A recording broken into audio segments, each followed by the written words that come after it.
Buenos días a todos y a todas. Comparecemos la Directora General de Energía y Minería de la Consejería de Industria y yo mismo, como vicepresidente, para dar cuenta de los acuerdos del Consejo de Gobierno de esta mañana y para atender cuantas cuestiones nos quieran plantear.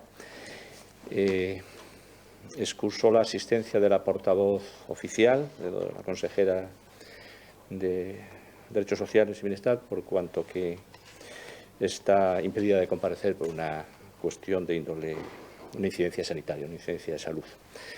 Lo hago yo en su nombre y, sin más preámbulos, paso a dar cuenta de los acuerdos.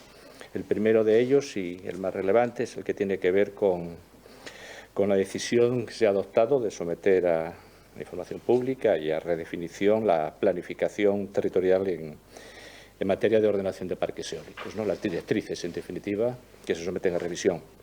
Dará cuenta ampliamente de ello la directora. Bueno, en definitiva, se trata de revisar esas directrices que ya son antiguas y que tienen como objetivo, grosso modo y en términos generales, determinar nuevas zonas susceptibles de albergar parques eólicos, incrementar la capacidad técnica y de aerogeneración de los mismos, y de tal forma que se puedan albergar en Asturias más proyectos de energías renovables, de energías alternativas, toda vez que, como todos ustedes conocen, Asturias está en tránsito de un modelo energético a otro y tenemos que aprovechar todas las ventanas de oportunidad y la eólica es una de ellas. En ello estamos.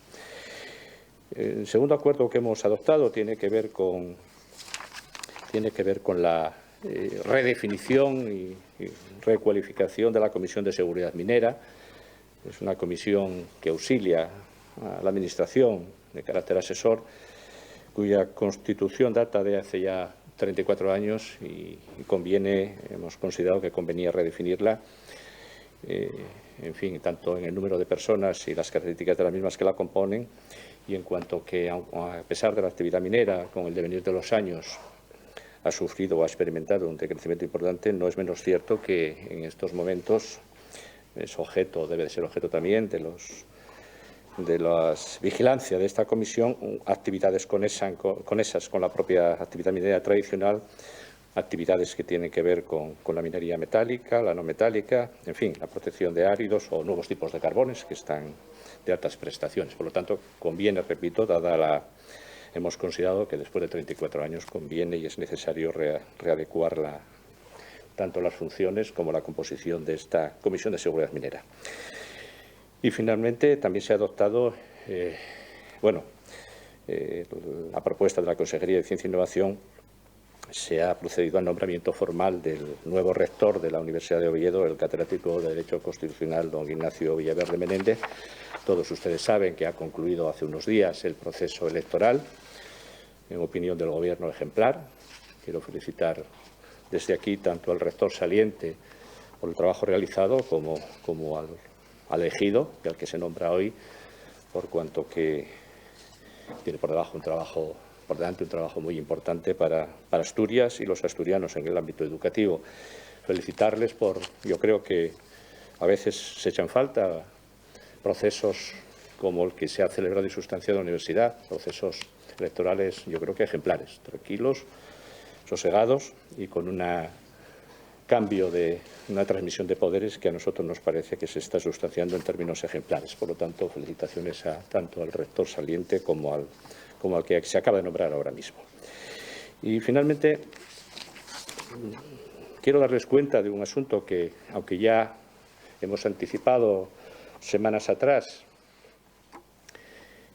muchos aspectos que tienen que ver con las ayudas a los sectores más damnificados o más dañados por las decisiones que ha habido que tomar de restricción de actividad en aras de atacar convenientemente los efectos más perversos en la salud de la pandemia. Repito que, aunque días atrás ya hemos adelantado, y está en la Ley de Presupuestos además la correspondiente disposición adicional que preveía las ayudas, quiero darles cuenta porque esta semana precisamente en la que estamos se han dictado las correspondientes resoluciones de las consejerías competentes por razón de la materia para hacer posibles y hacer viables para que las empresas, las pymes, los autónomos, las personas, los beneficiarios, en definitiva, soliciten ya las ayudas. Se pueden solicitar. El martes se han solicitado, se han aprobado la resolución que tiene que ver con la hostelería, el turismo y la restauración en general. Es una convocatoria que se saca por 45 millones de euros, que afectará a unos 10.000 beneficiarios, y el plazo para la convocatoria ya se abrió, ya están los beneficiarios solicitando las ayudas correspondientes. El miércoles, al día siguiente, se publicó también en el Boletín Oficial la dirigida al sector del comercio minorista y otros asimilados a este sector.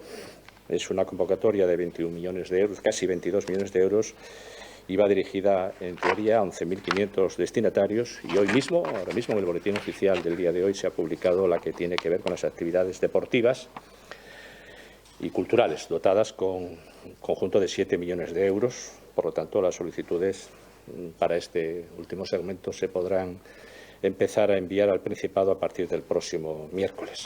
La cuantía total por la que se saca esta primera convocatoria es de 74 millones de euros y beneficiará hipotéticamente a 23.500 autónomos, pymes, personas en definitiva afectadas por la situación que he descrito antes y que todos conocemos. En relación con esto, por explicar, aunque ya se conoce, entiendo, pero no está de más volver a resaltarlo, como saben ustedes, el mecanismo que hemos ideado tiene que ver mucho con la eficacia y la rapidez de las ayudas. La Ley de Presupuestos se aprobó el día 31 de diciembre y estamos en febrero y ya estamos otorgando las ayudas en estos momentos. Por lo tanto, yo creo que quiero resaltar y subrayar esto, la rapidez y la eficacia de la Administración en este asunto. Las ayudas se estructuraron en 3 bloques en función del grado de restricción de la actividad, ¿no? Hay un primer bloque de ayudas dirigido a aquellas actividades de autónomos y pymes cerradas por decisión normativa del Principado de Asturias, y estos podrán recibir ayudas que van desde los 4.500 a los 9.000 euros. En el bloque segundo identificamos aquellas actividades con limitaciones o sectores con limitaciones severas de su actividad. Estos podrán recibir ayudas que van desde los 3.000 hasta los 6.000 euros. Y hay un bloque tercero que, sin encontrarse en las situaciones previas, pues tiene una actividad o están experimentando una restricción significativa de la actividad. Estos recibirán una ayuda de entre 1.500 y 3.000 euros. Sobre estas ayudas, sobre estas cuantías, hay que sumar también aquella situación de empresas que tienen más de un establecimiento. Adicionalmente a estas ayudas, para aquellas que tengan 2 establecimientos, recibirán complementariamente una subvención añadida de 2.000 euros. Para los que tengan entre 3 y 4 establecimientos, una ayuda suplementaria de 3.000 euros.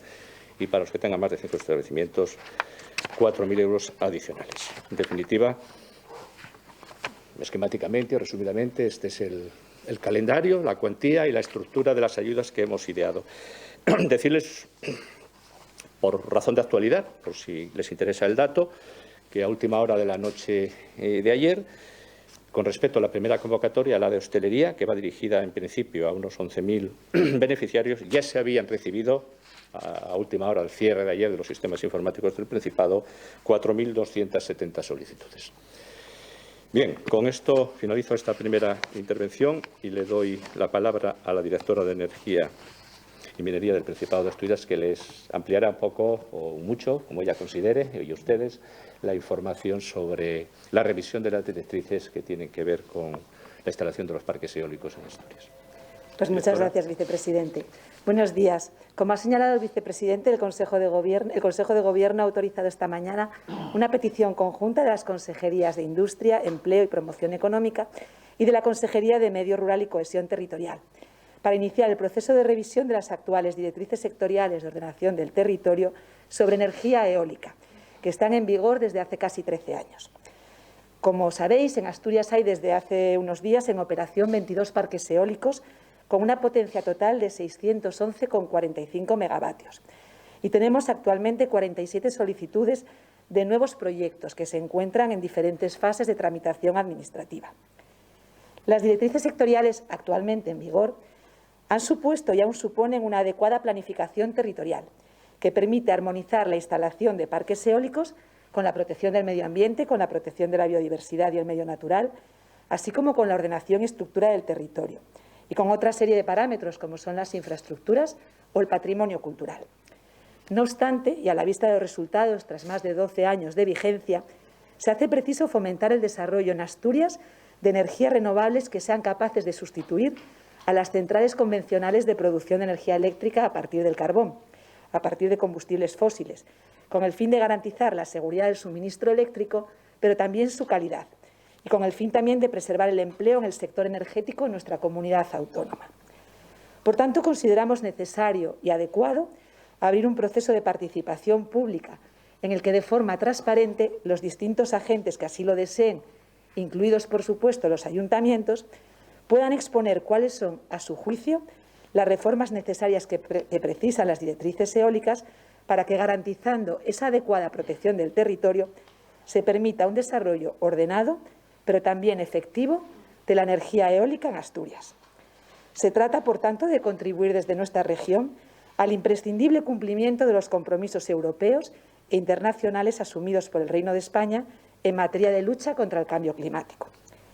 Si bien lo aprobado esta mañana solo supone el inicio de un procedimiento que tendrá una tramitación dilatada, a priori los objetivos pretendidos con la nueva ordenación y los aspectos que se pretende modificar se refieren a la posibilidad de instalación de parques convencionales en las zonas central y de baja capacidad, a abrir la posibilidad de permitir proyectos en los concejos incluidos en el Plan Especial para los concejos del suroccidente asturiano 2015-25, es decir, Allande, Cangas del Narcea, Degaña, Ibias y Tineo, golpeados por el cierre de minas y centrales térmicas, a eliminar los límites a la potencia unitaria máxima de máquinas en todo tipo de parques, evitando también la obsolencia de esta limitación derivada de la evolución tecnológica, y a actualizar el propio contenido de las directrices. A pesar de la modificación prevista, quisiera aclarar que dicha modificación o revisión no supone ni la suspensión de las autorizaciones otorgadas o en tramitación, ni el establecimiento tampoco de una moratoria para la admisión a trámite de nuevas solicitudes de instalaciones de parques eólicos. Por otro lado, quería también informar de que el Consejo de Gobierno ha aprobado un decreto por el que se regula la Comisión Regional de Seguridad Minera del Principado de Asturias. Pues la normativa actual, como ha dicho el vicepresidente, tiene una antigüedad de 34 años y, por tanto, está totalmente desactualizada. Los cambios partieron de un documento de consenso en el seno de la propia Comisión de Seguridad, que fue posteriormente sometido a información pública, y hacen referencia a la propia denominación de este órgano colegiado de asesoramiento y de apoyo, que pasa a denominarse Comisión de Seguridad Minera del Principado de Asturias, así como a su composición, para que se refleje la pluralidad actual de un sector en el que conviven actividades de minería metálica, no metálica, el sector de los áridos o la denominada antracita premium frente al predominio que había históricamente de la minería del carbón en nuestra región. Y eso es todo. Gracias. Muchas gracias, directora. Muchas gracias también al vicepresidente. Como saben, hemos organizado esta rueda de prensa de manera telemática para garantizar la seguridad y también para que puedan participar los compañeros y compañeras de medios de comunicación que están teletrabajando. Abrimos ahora el turno de preguntas con una cuestión precisamente para la directora de Energía y Minería que plantea el diario La Nueva España, que es la siguiente. ¿Qué zonas en las que no estaba permitida la instalación de parques eólicos lo van a estar a partir de estos cambios? ¿Esta modificación de la que ha informado afectará a espacios protegidos? Bueno, lo primero es que esto es el inicio de un proceso y el resultado final será precisamente al final de este proceso, ¿no? Lo que sí que podemos decir es que se va a estudiar la posibilidad de compatibilizar o proponer parques eólicos en algunas zonas del suroccidente, concejos del suroccidente, como decía, zonas pues, que han sido más golpeadas o lo serán por la transición energética. En cualquier caso, esto es una revisión y, desde luego, siempre va a ser manteniendo las figuras de protección, es compatible con las figuras de protección y, bueno, pues sujetos, obviamente, a la normativa europea. Lo que se está buscando es, precisamente, dar cumplimiento a los objetivos climáticos europeos y al Plan Nacional Integrado de Energía y Clima. Por tanto, se cumplirá, por supuesto, esas figuras de protección. Buenos días. Pasamos ahora a un bloque de preguntas para el vicepresidente. En primer lugar, sobre el fondo de rescate a los sectores más afectados por la pandemia sanitaria. La televisión pública del Principado plantea la siguiente pregunta. ¿Hay avances en la petición de hosteleros y comerciantes para que no se les tenga en cuenta las deudas para acceder a las ayudas? ¿Hay respuesta del Ministerio de Hacienda a la consulta del Gobierno del Principado? Sí, mire, esta temática no es nueva. Llevamos bastante tiempo discutiendo internamente en el Principado de Asturias, nuestros servicios jurídicos, la intervención del Principado, la procedencia o no de hacer uso de una habilitación en abstracto que tiene el artículo 10.2 de la Ley General de Subvenciones para exonerar del cumplimiento de estar al día de las obligaciones fiscales y de seguridad social de los supuestos beneficiarios. Esto es un asunto extremadamente delicado. Estamos hablando de recursos públicos de todos los asturianos y estamos hablando también de preservar otros principios muy importantes a nuestro juicio, como los de equidad y de igualdad. Por lo tanto, como existen razonables dudas jurídicas sobre la posibilidad de esta exoneración, pero siendo conscientes también, como lo somos, de que por razón de COVID hay muchos autónomos o muchos pequeños empresarios que han podido sufrir, han podido tener problemas de pago durante estos meses para satisfacer sus obligaciones fiscales o sus obligaciones con la seguridad social, hemos creado un grupo de trabajo en la Administración desde hace ya algunas semanas. Estos últimos días se están trabajando intensamente y hemos también realizado consultas a la Administración de Hacienda del Gobierno de la Nación para clarificar esta situación y si de estas discusiones jurídicas y de consulta se sigue un cierto confort jurídico para que la Administración del Principado pueda caminar en esta dirección y, por tanto, adoptar medidas de exoneración de estos requisitos, lo haremos. Pero desde la seguridad jurídica a la que estamos obligados todos, los beneficiarios y la Administración. Por lo tanto, somos sensibles al problema, lo estamos estudiando intensamente, estamos haciendo consultas no solo con la Administración General del Estado, sino con otras comunidades autónomas que están en la misma discusión, igual que nosotros, y si el resultado de este ejercicio de reflexión jurídica fuera positivo, pues a la mayor celeridad, cuando lleguemos a esa conclusión, dictaremos la normativa correspondiente para recuperar estas situaciones y a estos beneficiarios.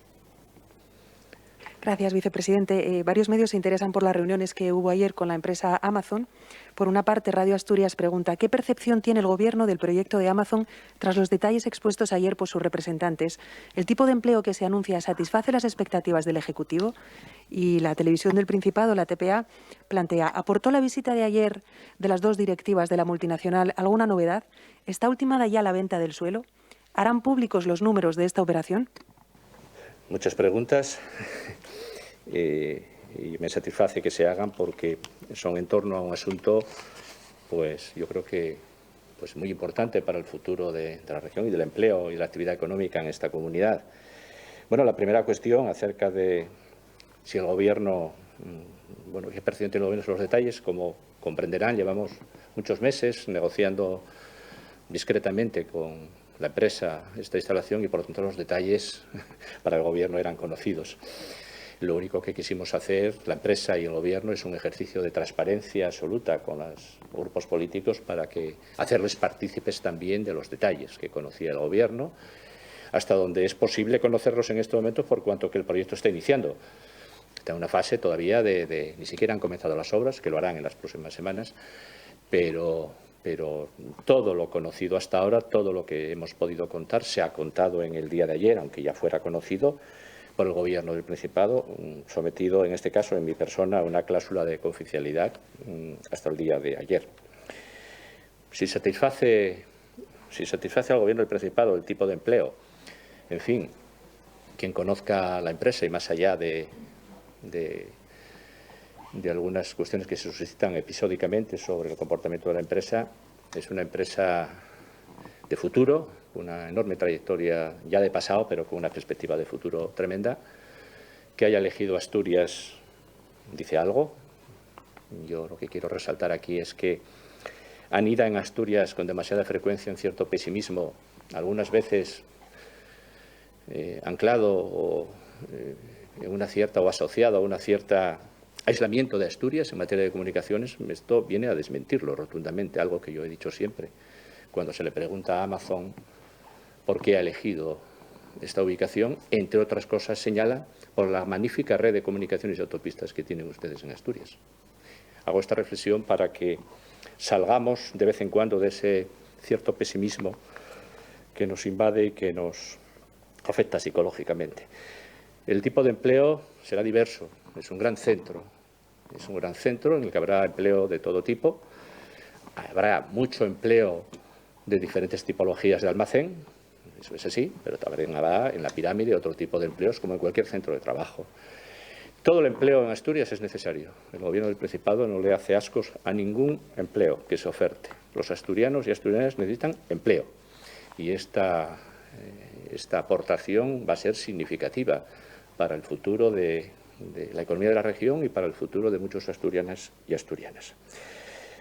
Preguntaban también sobre las novedades, no voy a incidir, las novedades que aportó la visita de ayer lo eran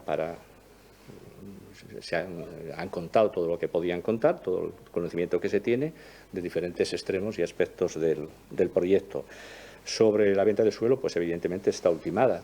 Ya creo haberlo dicho, pero repito, yo mismo he firmado la venta hace apenas unos días en un documento privado, sometido a algunas condiciones suspensivas que sin género de dudas cumpliremos y tienen que ver con la aprobación de la modificación del plan parcial y las licencias urbanísticas, y nos hemos compelido las partes a elevarlo a escritura pública en las próximas semanas. Cuando se eleve a escritura pública, obviamente daremos cuenta de los precios, que es la otra pregunta que se suscita, de los precios en los que se ha efectuado la venta. Ya quiero adelantarles, no obstante, que son precios de mercado. Y otra cuestión muy relevante para Asturias y para los presupuestos públicos, es una empresa a la que se le ha vendido el suelo a precios de mercado y que no pide ningún tipo de ayuda pública al Principado de Asturias. Un dato significativo también. Radio Asturias se interesa por otro tema de actualidad, en este caso por la protección del lobo. Pregunta: ¿hay algún avance en relación con la estrategia común de las comunidades autónomas del noroeste en relación con la protección del lobo? ¿Se ha avanzado en la línea de posibles acciones legales? El Gobierno del Principado y el consejero competente, don Alejandro Calvo, el consejero de Medio Rural y Cohesión Territorial, se está empleando a fondo en este asunto. No hay un hito, un momento concreto, es una constante de preocupación durante estos días, estas semanas de la Consejería, y está trabajando intensamente en conciliar dos aspectos que nos importan mucho, que a veces da la impresión de que desde Asturias también se hace anatema del asunto del lobo. Pues no es así.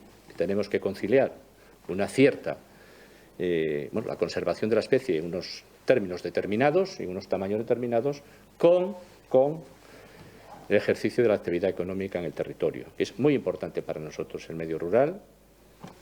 Hemos hecho, además, desde el punto de vista programático, tanto del partido como de Gobierno, una apuesta por el medio rural, y es muy importante que esta obligación de conservación del lobo sea compatible, absolutamente compatible con el ejercicio económico de nuestros agricultores y ganaderos, fundamental en el medio rural, fundamental para atacar el despoblamiento y para sostener un nivel de actividad aceptable en el medio rural. Creemos que es conciliable todo esto y ese es el ejercicio en el que estamos, discutiendo nuestra postura y defendiendo, porque estamos absolutamente convencidos de que eso es lo correcto, defendiendo nuestro plan de gestión del lobo. El plan de gestión del lobo del Principado de Asturias, creo que, en palabras del propio secretario de Estado, creo recordar que hace unos días lo puso de ejemplo como gestión en España. Pues eso es. Pues si es ejemplo de gestión en España, y lo es, tiene que tener el suficiente sostén jurídico para que no se ponga el solfa su proyección de futuro y las posibilidades que tenemos de seguir manejando la temática del lobo en esa clave, en la que lo hemos venido manejando hasta ahora, a partir de un plan de gestión que, repito, ha arrojado hasta ahora un balance muy positivo en términos de conciliación de los dos asuntos. La Nueva España, vicepresidente, plantea una pregunta relacionada con uno de sus ámbitos de competencia, con la función pública. Concretamente es la siguiente. ¿Cuál es el ahorro estimado por el Gobierno por no subir los complementos de los empleados públicos en la misma medida que la retribución básica? Miren, voy a hacer me da la oportunidad esa pregunta de hacer una reflexión que seguramente no hice y debía de haber hecho en el pasado. No sé si la pregunta es cuánto es el ahorro, porque no es el objetivo, la vocación de ahorro. Lo que hemos visto es que el Principado de Asturias y España entera, el Principado de Asturias, por lo que nos toca, estamos pasando por una situación difícil en lo económico, en lo presupuestario, por la incidencia gravísima que ha tenido en la economía durante este año la pandemia del COVID-19. Eso yo creo que nadie lo va a discutir. Hemos tenido una mengua tremenda de los ingresos públicos y un incremento desmesurado del gasto público en materia sociosanitaria, básicamente. Este es el escenario, y yo creo que es un escenario que entienden todos. Y afortunadamente los empleados públicos también lo entienden, Y yo quiero agradecerles a ellos ese ejercicio de solidaridad con otros sectores muy severamente afectados por la crisis. El empleado público tiene asegurado el puesto de trabajo y lo que le hemos pedido este año es este pequeño ejercicio pero grande en cuanto a sentido, ¿no? Grande en cuanto a solidaridad, ¿no? Solidaridad con los PIB, con los autónomos, con los empresarios, con los pequeños empresarios, con los trabajadores que están en ERTE. En definitiva, yo no hablaría de ahorro, hablaría de un esfuerzo solidario de todos y especialmente de los funcionarios públicos del Principado de Asturias en favor de ese dinero que se ahorra. En realidad no se puede hablarse de ahorro y lo subrayo, sino que atiende otras necesidades más urgentes y más graves que tenemos en estos momentos. Tiempo habrá de remunerar adecuadamente los esfuerzos de todos los trabajadores del Principado, que, repito, al fin y a la postre, pues tienen una posición, afortunadamente, de solidez en su puesto de trabajo, ¿no? Pero, repito, es un ejercicio creemos que por parte del Gobierno, un ejercicio de reparto adecuado del presupuesto en términos de equidad y en términos de justicia material. Y, repito, hay que agradecer a esos funcionarios el esfuerzo que hacen en este año para que sea posible, repito, este ejercicio de solidaridad que hacemos entre todos. Vicepresidente, pasamos ahora a trasladar varias preguntas sobre las medidas restrictivas para contener la pandemia sanitaria. En primer lugar, Radio Asturias plantea que ante las quejas y reparos de algunos alcaldes a la prórroga de medidas restrictivas en sus concejos, ¿podría decirnos si el Gobierno valora en sus decisiones al respecto algún otro factor más allá de los indicadores epidemiológicos? En el mismo sentido, la Televisión Pública de Asturias pregunta: ¿cuál es la respuesta del Gobierno a las críticas de varios concejos y la hostelería a la subjetividad que aseguran marca la salida de los municipios de la alerta 4+? ¿Cómo justifica el Ejecutivo el cambio de criterio para Siero? Bien, una batería de preguntas en torno a un tema que está de actualidad y que tiene que ver efectivamente con algunas quejas que se escuchan por hipotética subjetividad que ya niego de entrada.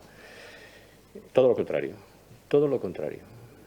Visto la experiencia de la primera ola y visto la experiencia de los meses anteriores, cuando nos enfrentamos a esta tercera ola, el Gobierno ha decidido, para eliminar supuestos agravios que nunca han existido, pero que pueden anidar en ámbitos locales o ámbitos sectoriales, hemos decidido hacer un ejercicio de objetividad total y de transparencia total, de tal forma que hemos ideado, en salud se ha ideado un modelo en virtud del cual, un modelo parametrizado, con unos parámetros muy determinados, muy claros, transparentes, que todo el mundo conoce, en virtud de los cuales un municipio entraba en una fase o en otra, con consecuencias de perimetración y otras añadidas, ¿no?, en la actividad económica.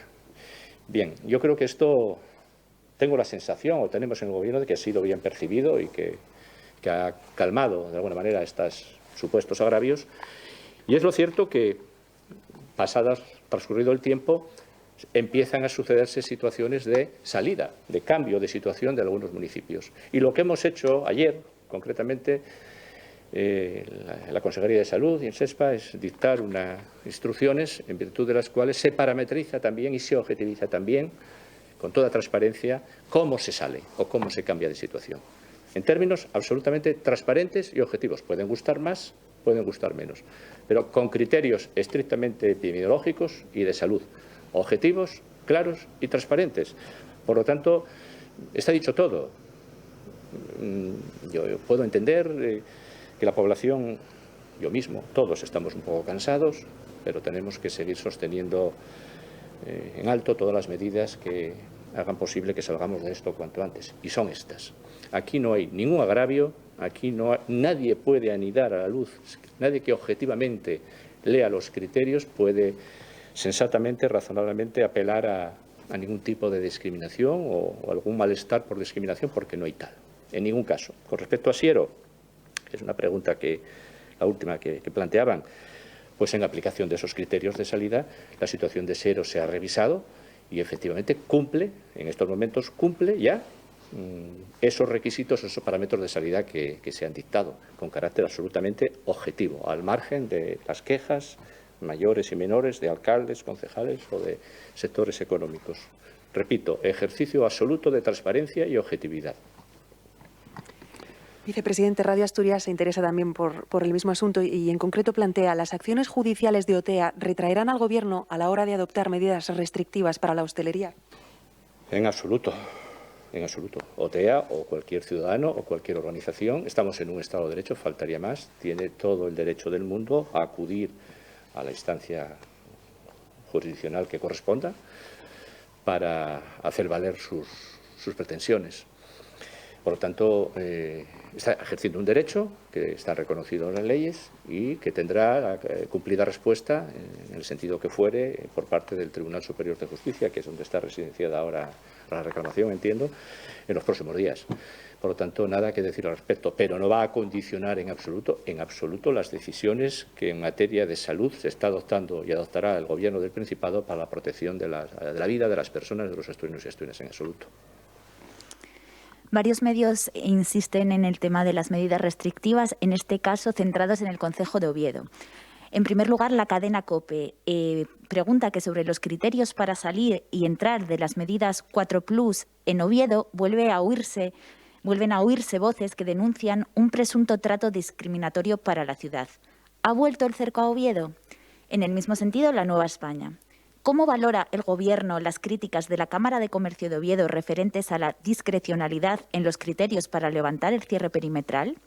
¿El hecho de que se mantenga en Oviedo tiene algo que ver con el carnaval, que sería este fin de semana, y temen una explosión de la movilidad? Bueno, también cúmulo de preguntas. Mire, yo voy a decir algo acaso inconveniente, pero yo estoy cansado de esto del cerco a Oviedo, de esta cantidad. Lo digo así de claro. Lo digo así de claro.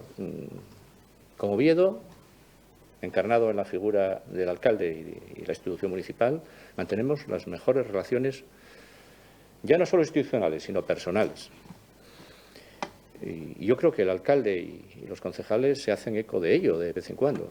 Por lo tanto, mire, yo y buena parte del Gobierno nos hemos criado en esta ciudad, hemos estudiado aquí, tenemos un cariño especialísimo en la ciudad de Oviedo, yo personalmente al menos, y yo creo, y lo comparte el Gobierno también. Por lo tanto, no sé de dónde sale es recurrente esto del cerco a Oviedo, que no tiene ningún fundamento, ningún sostén de ningún tipo, es decir, que no sea que obedece. En cualquier caso, ni hay trato discriminatorio, repito, son públicos los parámetros, están publicados en el Observatorio de Salud de Asturias, en las páginas públicas de acceso público, y están publicados los parámetros también y los datos. Por lo tanto, es cotejar datos, parámetros, y la resultante es la que es una resultante matemática prácticamente. Por lo tanto, no hay cero subjetividad,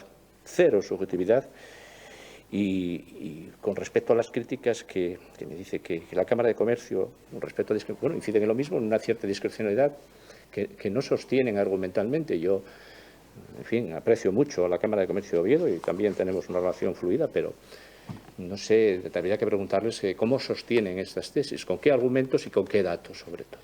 Por lo tanto, repito, cero subjetividad con Oviedo y con el resto del territorio. El carnaval, bueno, en fin, Carnaval se celebra en Oviedo y en otros ámbitos territoriales del Principado. Volvemos un poco a lo mismo, ¿no? Tal parece que el Carnaval es una festividad asociada exclusivamente a la ciudad de Oviedo.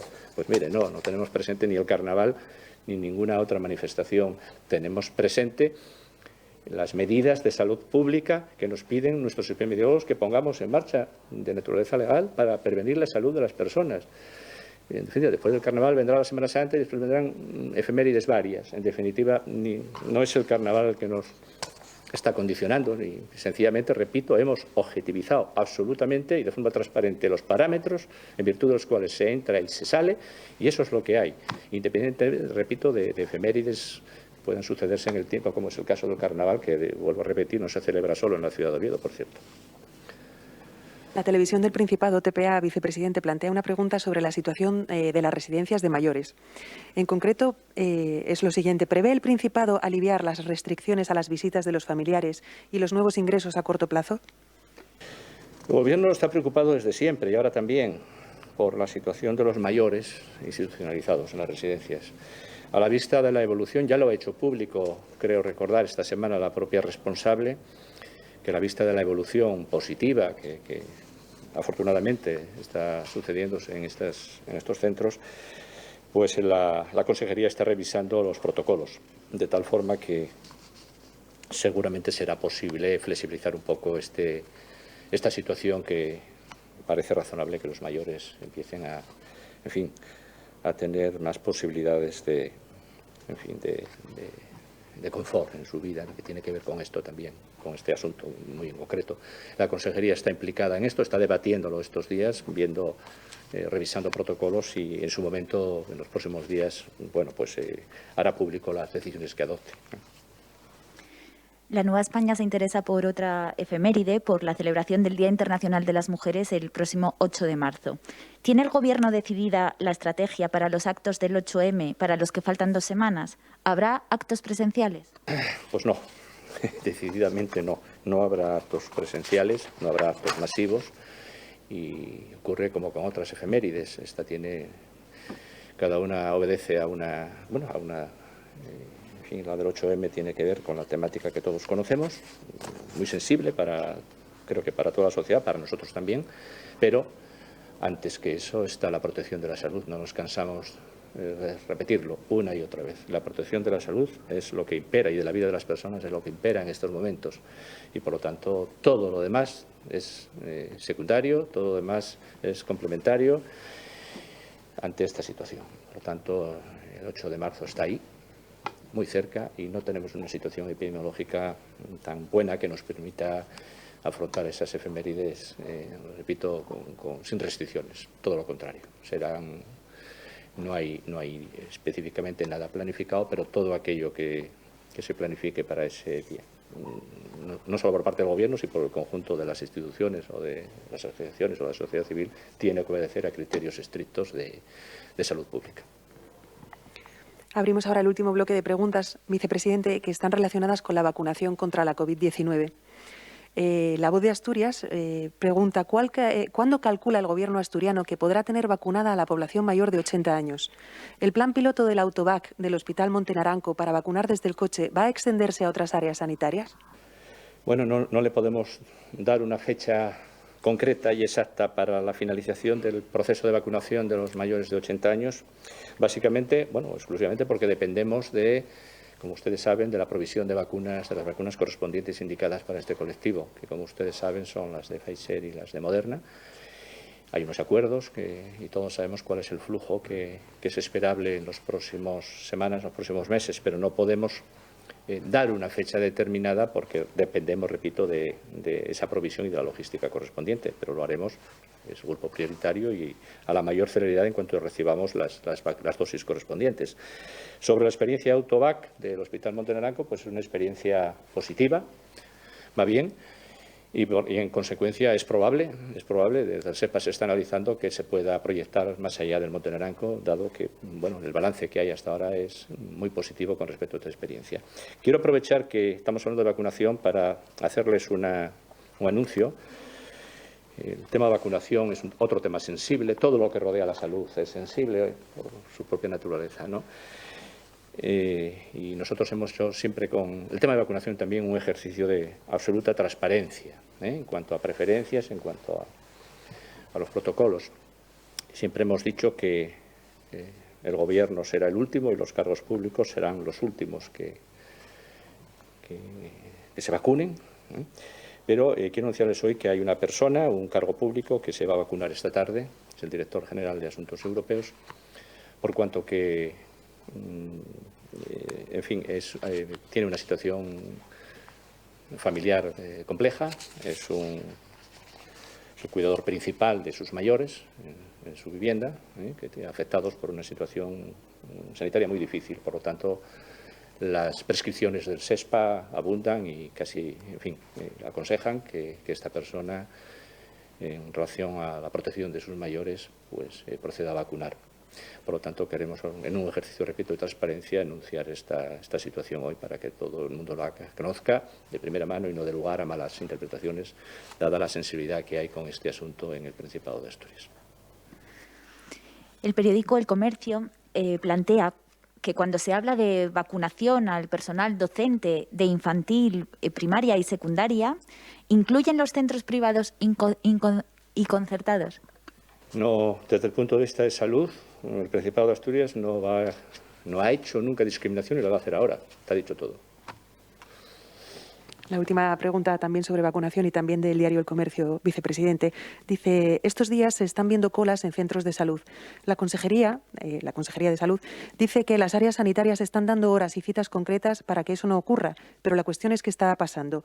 ¿Qué está fallando? ¿Van a revisar el modelo? El modelo se revisa constantemente.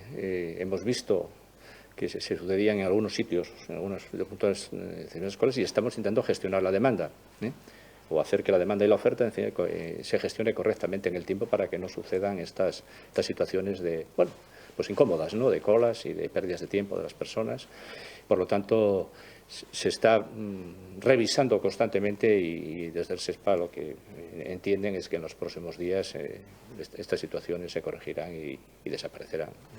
Por lo tanto, hay un seguimiento completo y, repito, de hecho ya se están, en fin, ya se está revisando para hacer citas concertadas, en fin, para conciliar, repito, las horas entre las personas y el sistema médico, ¿no? Yo creo que esto se corregirá en los próximos días, ya se está corrigiendo y bueno, no nos preocupa especialmente porque sabemos que es una situación que está revisándose y corrigiéndose. Pues hasta aquí las preguntas que nos han hecho llegar los compañeros y compañeras de los medios de comunicación, a quienes aprovechamos para agradecer su participación en esta rueda de prensa. Muchísimas gracias.